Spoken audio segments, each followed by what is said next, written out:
Did you know the number one fear that most people have on this planet is what will people think? Number 2 is death. Number 1 is what will people think? How is that fear stopping you from living your best life? Today I got to speak with James Burke and he shares some strategies on how you can overcome that fear. He talks about his story of struggle and his journey. I know you're going to want to share this interview with everyone you know. James Burke, business coach from the UK, Manchester, UK, yeah? Yeah, Manchester. How long have you been a business coach, James? It's just over 5 years now. So maybe 5. And tell me why business coaching for you? Oh, so I was stuck in a corporate career. I mean, I'd done really well really young. So by the age of 26, I was a director earning 6 figures of a big company backed by some British billionaires who owned the Ritz Hotel, which is a big famous hotel in London. They owned the Daily Mail, the newspaper. So I'd gone from there, and when I was in real estate, and I was just finding it so hard to keep the passion, and I wanted to follow my purpose. I didn't feel like that was for me. It was boring, if anything, and very transactional. So I'd been public speaking for a few years, and I'd started public speaking because I had this big turnaround. I'd gone through all this hardship as a youngster, and then obviously ended up in this corporate career doing well. And that was what I wanted to do more of. So I left real estate, and then I got approached by a lot of other companies, some of the biggest companies in the country, in the industry, asking me to go for job interviews and do I want to come and work here, and some really lucrative jobs, but I just couldn't get excited about them. So I ended up doing some consultancy for some of them, and funnily enough, 90-day planning and training their teams. And I was like, oh, I love this. So I started studying in a major way. I completely immersed myself. I've always been big on that. Whatever I'm going to do, I'm going to immerse myself and read and study and do the course. Yeah. And that's when Action Coach must have jumped on my cookies, because I started seeing Action Coach pop up everywhere. You know, number 1 in the world, operates in, I think it was 70 plus countries at the time. And I was like, oh, these guys are going to speed my journey up. So I'm going to be able to learn from these. So the investment into the franchise, I just thought,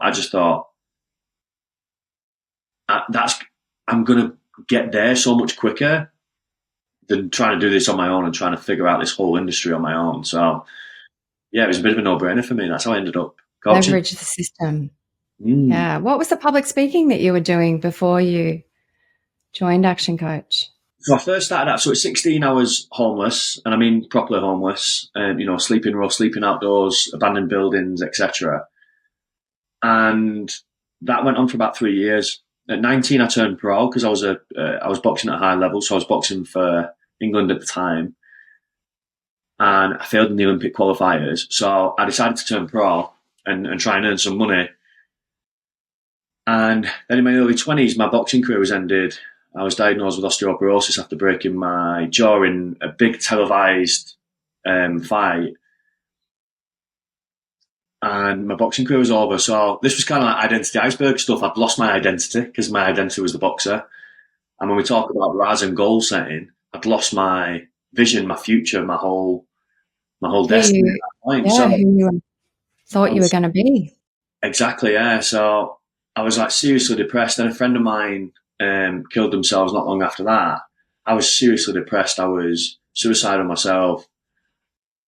And then a friend sent me, when I needed it most, I was in a real dark place. And I'd been talking about this motivational speaker for years, and I'd never listened to him.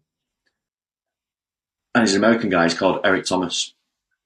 So he sent me this video of Eric Thomas, and I ended up watching it for whatever reason that day. And his message hit me. He'd been homeless as well, so I really connected with him. He's very aggressive, very angry, actually, Eric Thomas. But then he introduced me, he brings out this other speaker called Inky Johnson in one of his videos, and he'd had a sports career that was ended early. So I was like, so I really connected with him. And then he read that stat, the average CEO reached 50 bucks a year.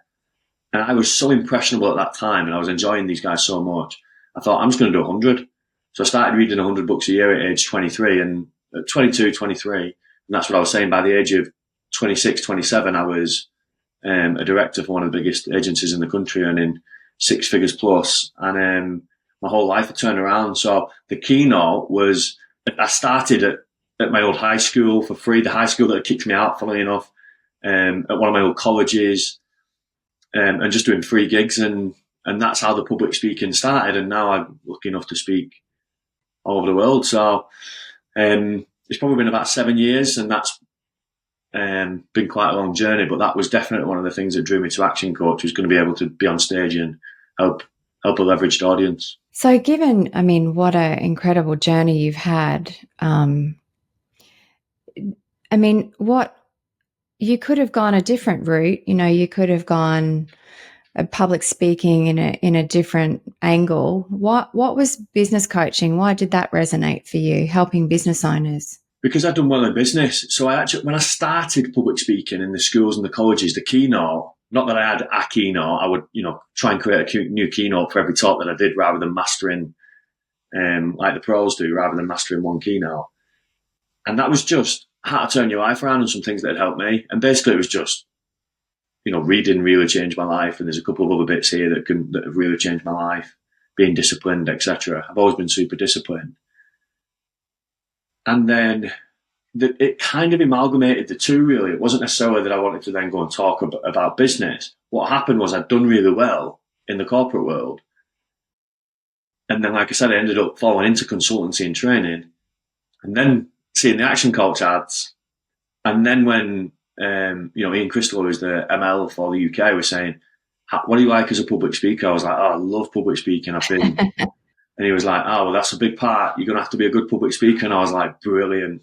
So it was kind of amalgamated. The reason that I ended up doing so much on business is just because I'd done well in business in a really short time. Although my knowledge wasn't anywhere near what it is now. Obviously, after being with Action Coach 5 years, probably just in those 100 videos that you watch of Brad before you start your training, my knowledge probably...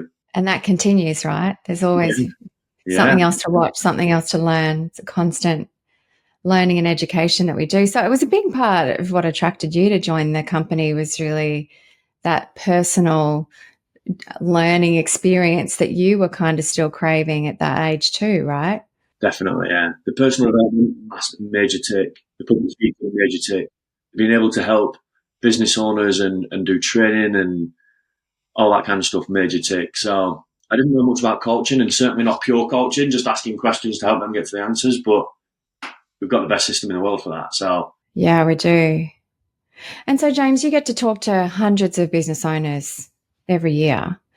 What's the one thing in business that you find gets the best success, the best results? So I always say, when we're onboarding new clients, I get asked that question from them a lot. I don't know why. There must be something that I'm communicating that makes them ask the question. And I always say to the clients or the prospect, it doesn't matter what industry you're in, it doesn't matter what location you're in, it doesn't matter if you're in the city, in the suburbs, if you're rural, none of that matters. The thing that I see from my experience, this is my reality, it doesn't mean it's everyone's, and I see it time and time again, is those that are consistent, those that turn up every session, do all the goals, send the focus sheet every session, and they're never late. Those guys who follow those basic principles, funnily enough, they're the guys that accelerate the most.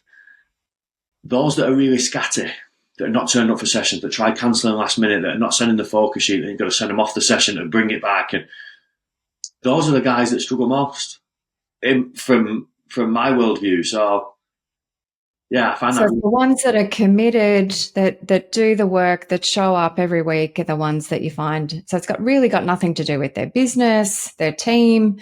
Obviously, those things matter, but their commitment to show up and do the work is the biggest thing that you see that makes the difference between those that fly. For sure, yeah.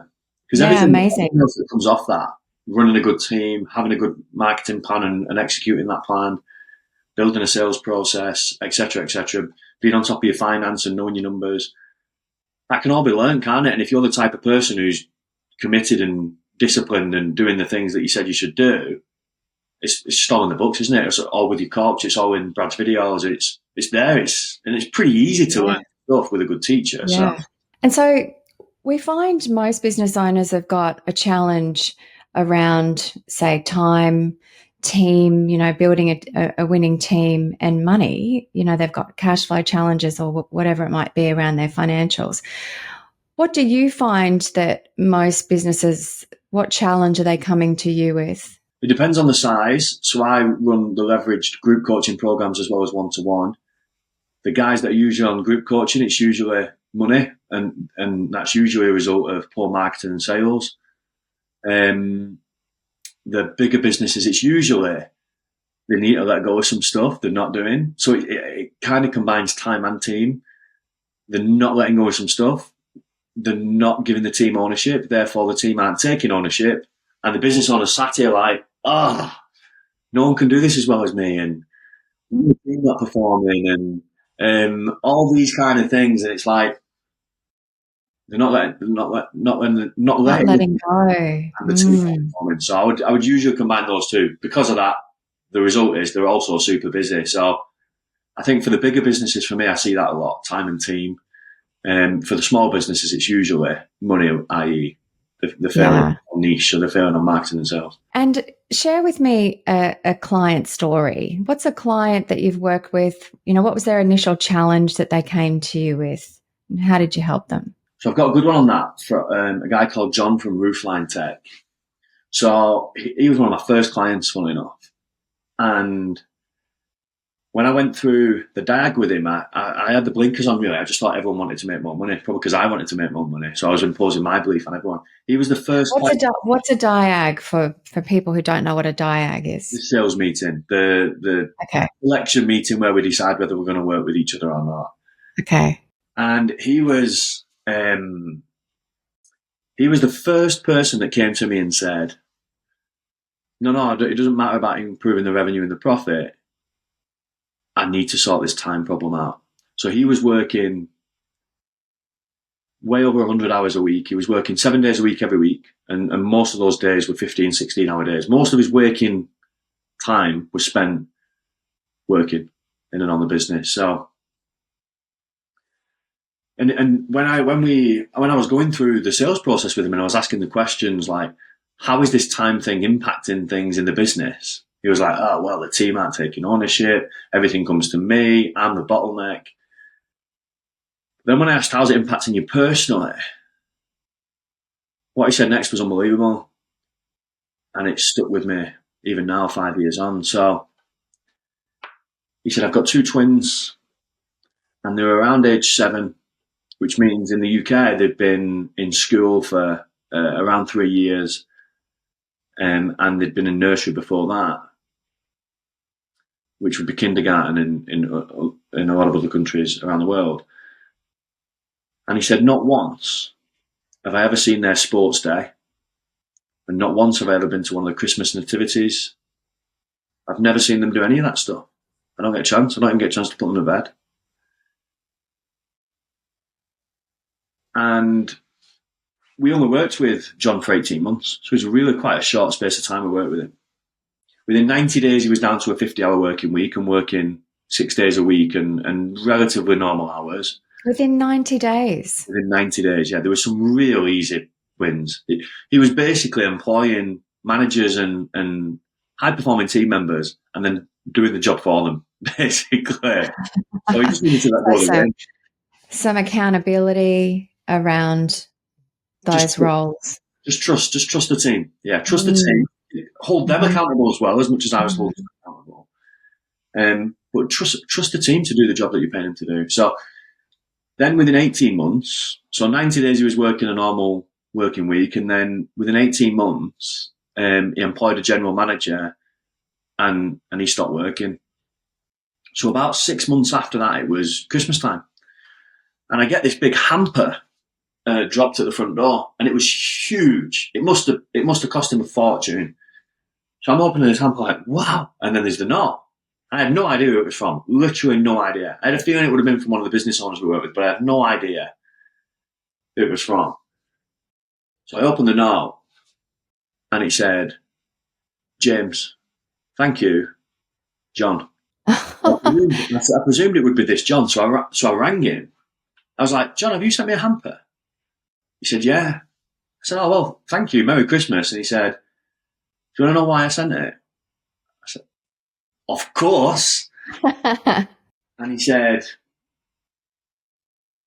last week I had a week off, and I went down to the school and watched the kids in the nativity for the first time ever. He said I did two things when I got home. The first one was cry, first time I'd cried in 20 years, and the second one was send you a hamper. I couldn't have done it without you. Those are the moments. Those are the special moments, right? That's amazing. Wow, what a story. So it's interesting because yes, we help businesses scale, but it's so much more than that. It's giving them back time with their family, better quality of life. And what does that mean for people? That's everything. I think that's the biggest thing. When people make more money, especially if they've been in financial strain, it can be quite relieving, can't it, to finally earn some good money. But then when you got used to it, it's kind of like when you get the new car, 2 weeks after you've got the new car, it feels normal again now. But that time, that never gets old. Getting that time back, getting your life back. Then when you combine the two, when people have got enough money and enough time to live the life that they want to live, a life on their terms, that is just, it's the reason we get up and do what we do, right? Yeah, that's amazing. And so you've got, you're still very active with your public speaking. You do a lot of events, travel around, help a lot of business owners. Tell me about the event that you've just run recently. So basically, whenever we've got a bunch of clients, so we work with 100 business owners, whenever we've got a bunch of clients that are going through the same problem at the same time, we'll just do a workshop. So if everyone's struggling with finance, we'll do a finance workshop. If everyone's struggling with management and leadership, we'll do a management and leadership workshop. It's just leveraged, isn't it, to get everybody in the same room at the same time, fixing the same problem. Well, during COVID, the big one was mindset, struggling with social isolation and whatever else. So I'd been doing these keynotes, and my keynotes were predominantly around personal development and very similar to the kind of context that Jim Rohn brings, who I know was Action Coach founder Brad Sugar's mentor, which is work harder on yourself than you do anything else and your whole life can change. So I thought, okay, this was an area that I felt like was my superpower. And I thought, everyone was saying, please do one of the mindset workshops.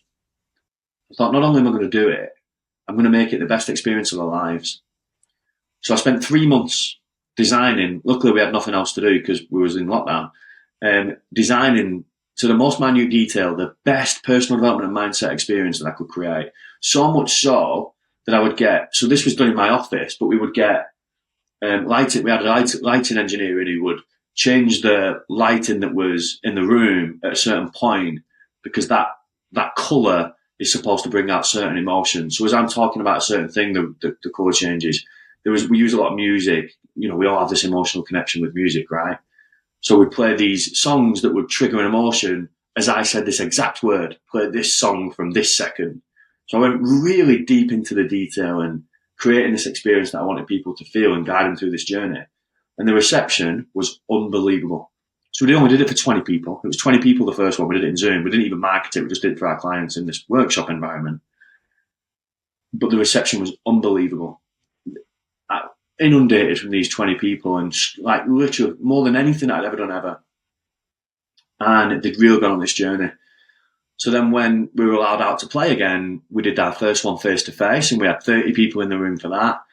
And then it was after the Action Coach Global Conference in Hawaii, I decided I was going to really scale this. I was inspired at that conference by something one of the other coaches said, and I thought, I'm going to scale this. And because the reception every time, we'd run about 6 or 7 by the time I was in that conference, and the reception had been incredible every time on another level. And so I ran this. So I decided I was going to scale it. And then we did the biggest one that we've done today about 2 weeks ago in front of 1,100 people, 1,100 people.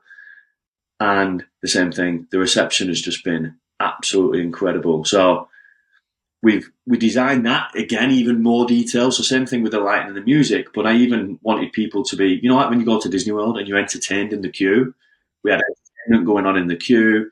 We had when people entered the theatre and the arena.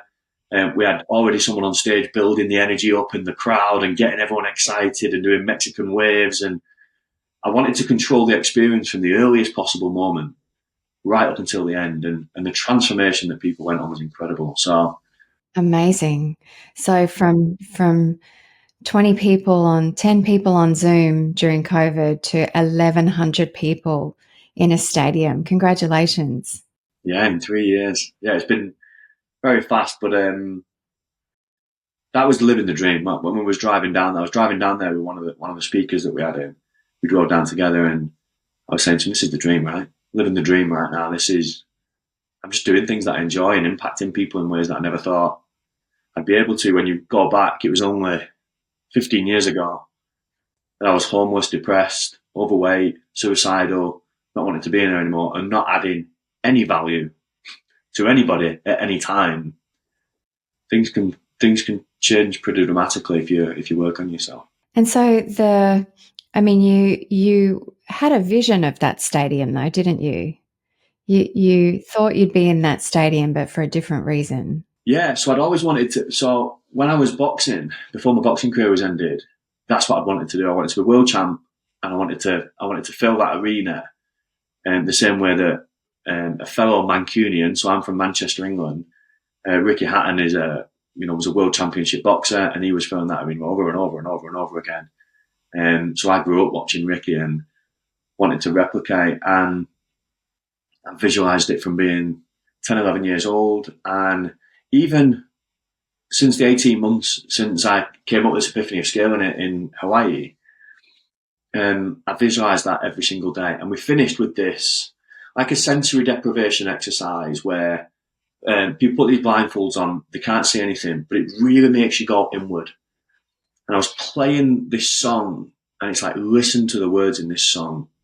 And it's the song from The Greatest Showman. And the lyric that I get people to really... A theme song. Yeah.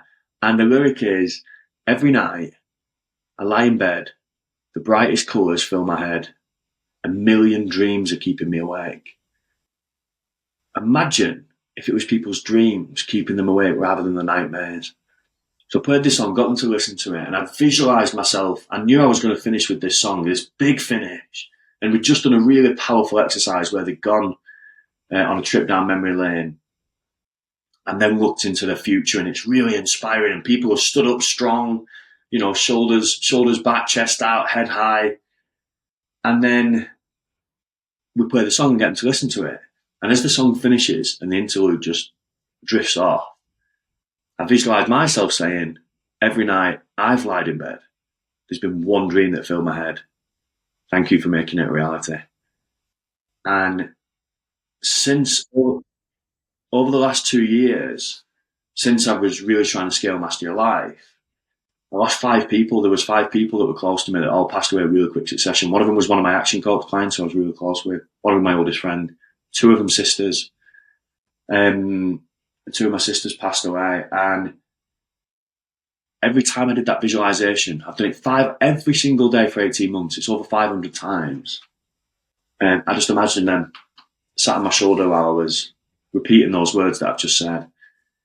So when I finally said it on the day, I could feel my voice going, right? And then I walk off stage.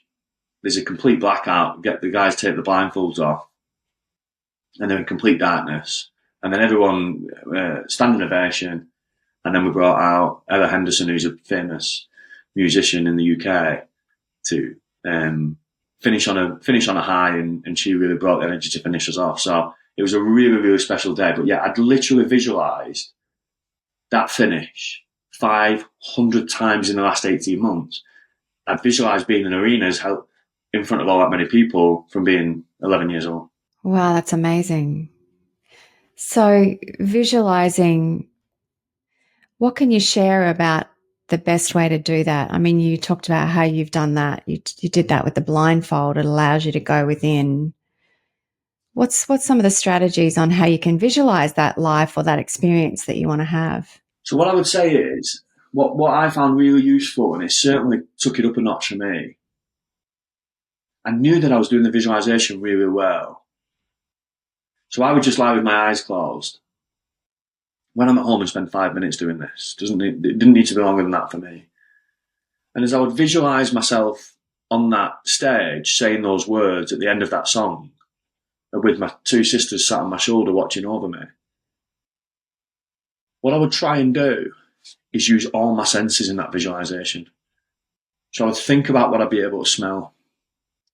I'd hear what I'd be able to hear. I'd often do it with that music playing as well. I would see what I'd be able to see, which is the easy part of visualization. Even taste. I'd even swallow sometimes and think, what will I taste during that moment? I would think what I would be wearing. And when I combined all that together, it felt like I was there. I could feel the excitement. It was difficult to lie still while I'm doing this or sit still while I'm doing this because I'm getting that excited. I think if you can use all your senses like that and get really clear on it and get to that point where you're like, oh, I'm actually excited now to live this life, whatever that might be for you. It might be one moment in time. It might be a general, I'm living in this house, etc. But if you can use your senses and get really excited about it, that for me was incredibly powerful. And so that's can be challenging to do when you're in a really tough place and you're stuck and something might not be going right. It can be a challenge to do that when you're stuck, right? It can be. Like I said, so during that period that I was doing that, and I lost two of my sisters in quick succession and in tragic circumstances as well, I found that visualization an escape, a healthy form of escapism. So I think if anything, it helped me. So often I would meditate first. If I was feeling really down, I would do something to change my energy level first. Whether it's meditate, listen to some music that, not Adele, not something that's going to make me feel worse. As much as I love Adele, she's great live, but it's something that's going to pick me up, or go to the gym. Just do something to try and interrupt that pattern, and then do the visualization if you're struggling. But for me, often the visualization was often the pattern interrupt. It was often the thing that helped me feel different and feel great. Yeah, and escape that current feeling. Amazing.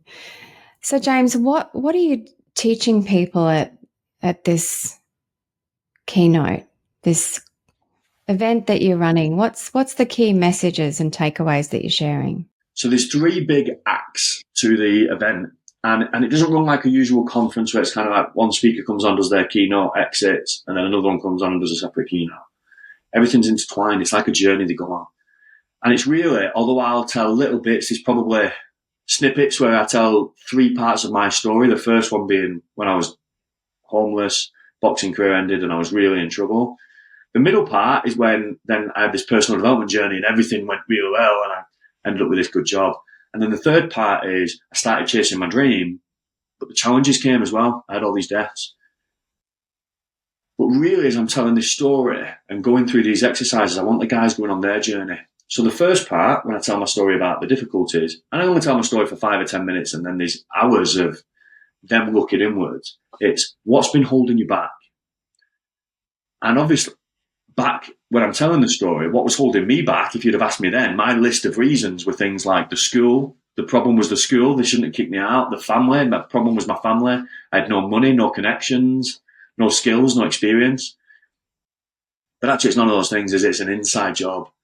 So we look at 4 main areas that are holding us back. Beliefs, our emotions are another big one, our thoughts and our fears. So we take a real deep dive into that and get the audience to go on their own journey and look inwards at what's holding them back out of those 4 things. Or what beliefs, what emotions, what fears and what thoughts are holding them back. So we can get real clarity on this is the blocker. The second part, Act 2, which is then where I'll tell my story about, everything starting to go really well. That's where we call that the defining moment. And defining moments aren't always that one moment on stage where Whitney Houston said it, didn't she? Give me one moment in time where I'm more than I thought I could be. That was that for me. I've certainly had that when I turned pro. I thought, this is a moment I never thought I'd be able to be this. On that stage, there were moments in my life I never thought I'd make it this far. They can be defining moments, but actually, more often than not, the real defining moment comes from the decision to do the thing. When you lock that decision in and go, yes, I'm going for it. So in that act two, we encourage people to make decisions right there and then, big decisions, when they're inspired and motivated, that are going to change their future. And then the third part, which is then when I talk about I was chasing my dreams, but there were these challenges, is exactly how to get there. And everybody that gets there follows the same framework. It's exactly the same. And there is going to be challenges. So we give them this framework. Now that you know what you want, here's how you get it. So we've literally gone from what's been holding you back, know what you want, here's how you get it. So let's give some examples.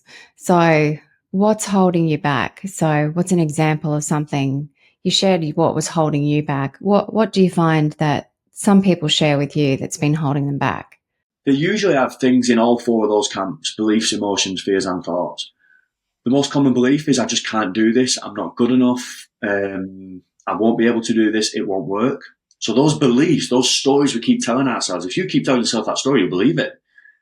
That's a big one. Emotions, we all have this kind of emotional goal too, don't we? Like, no matter what happens in life, we find our way back to this emotional goal too. Mine was anger back in the day. No matter what happened, I find my way back to anger. Everyone's got a different one of those. But if it's a negative emotion, that can really hold us back. Third one, which was our thoughts.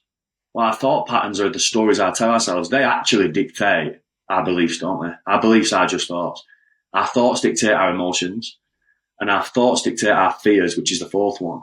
So there's a lot of work to do on thoughts that hold us back, and these dominant thoughts that keep turning up. The fears, the number one fear, this is a really cool exercise that we do on the day, really powerful. The number one fear is worrying about what people think. And most people in the audience, and I mean over 50%, will do this. Oh, I don't worry too much about what people think. So then I do a little exercise and I say, okay, there's a golden envelope under one chair. I put it there this morning and I know which chair it is, so you can't hide this from me. And I say, I want you to all do this with your hands now, so you can't look under the chair. And it's only a small envelope, so you might need to have a good route around. And so whoever's got this envelope is going to come up on this stage in front of 1,000 people, tell the production team their favourite karaoke song, and they're going to sing. They're going to sing in front of everybody. Oh, and you feel the whole energy in the room change to a fear and panic. So then I go, right, have a look on 3, 2, 1, and then we play this really intense music, and I make my way out into the audience, and I go, is it left or right? It's right. It's someone over here. Is it the front or the back? Is it upstairs or downstairs? It's someone downstairs. And then I'll make my way down a row and stand right next to someone and go, the person with the golden envelope is... No one's got it. There isn't a golden envelope. But what was the feeling that took over then?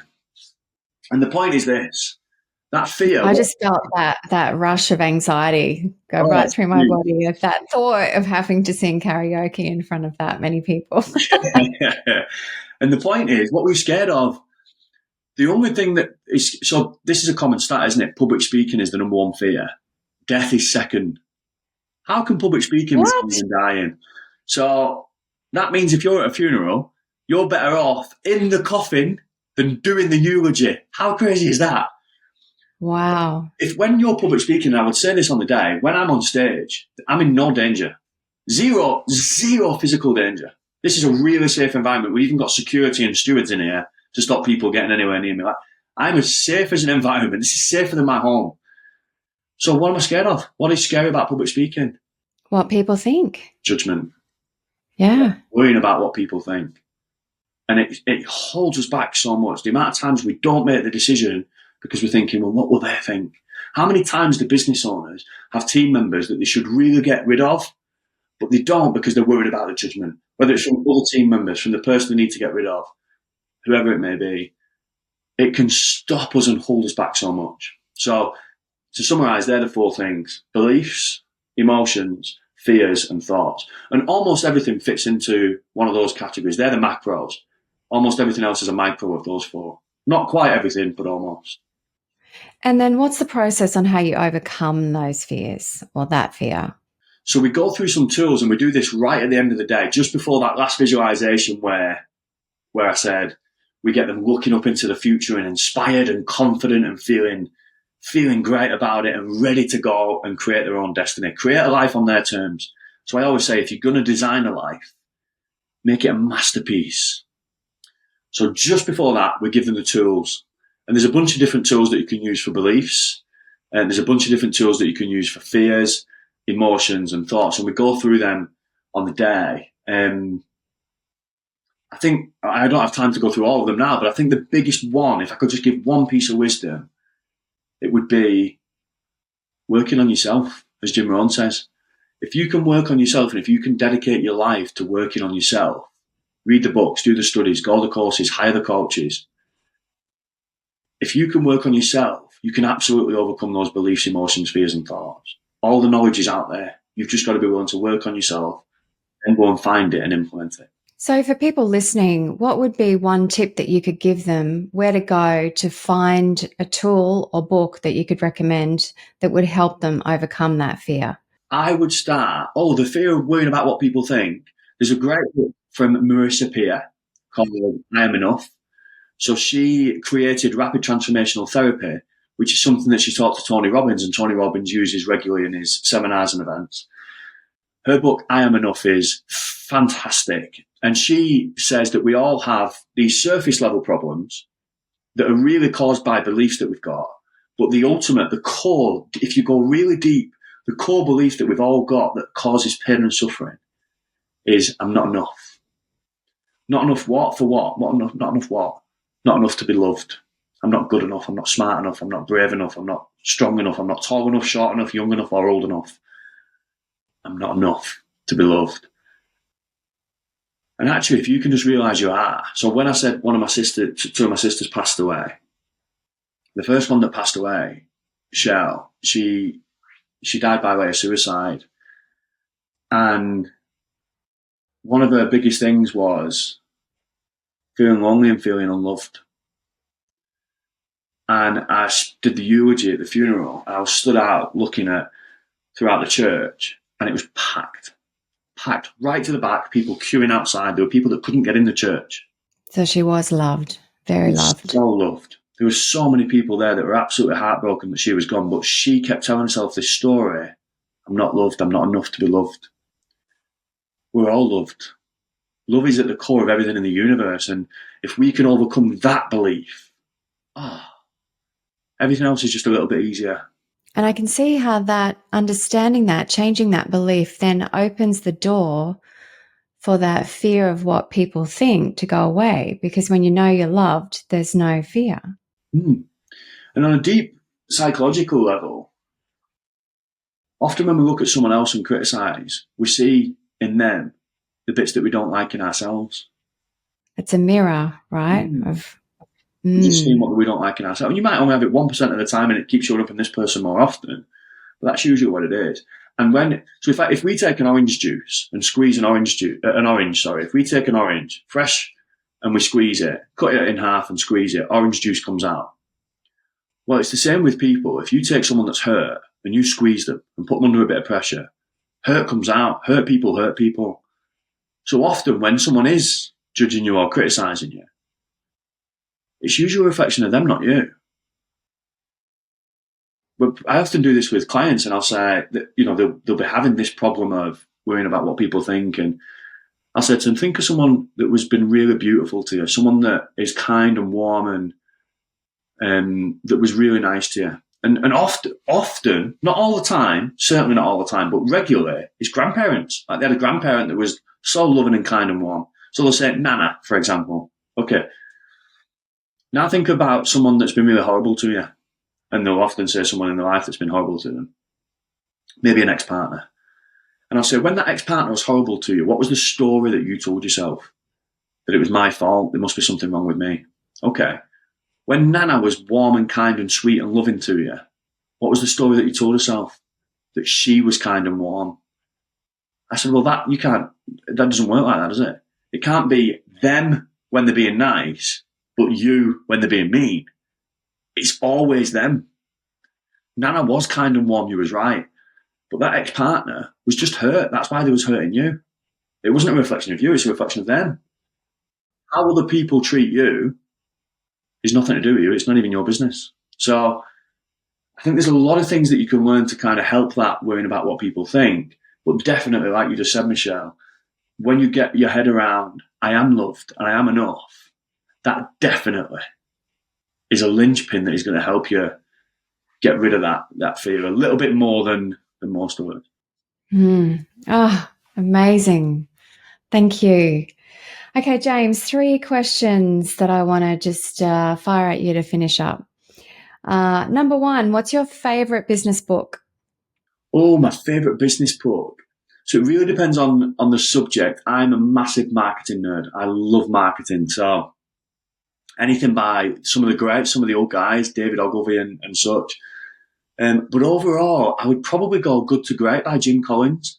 I think that is just an incredible book as well, especially when people have got issues with their team. Great book.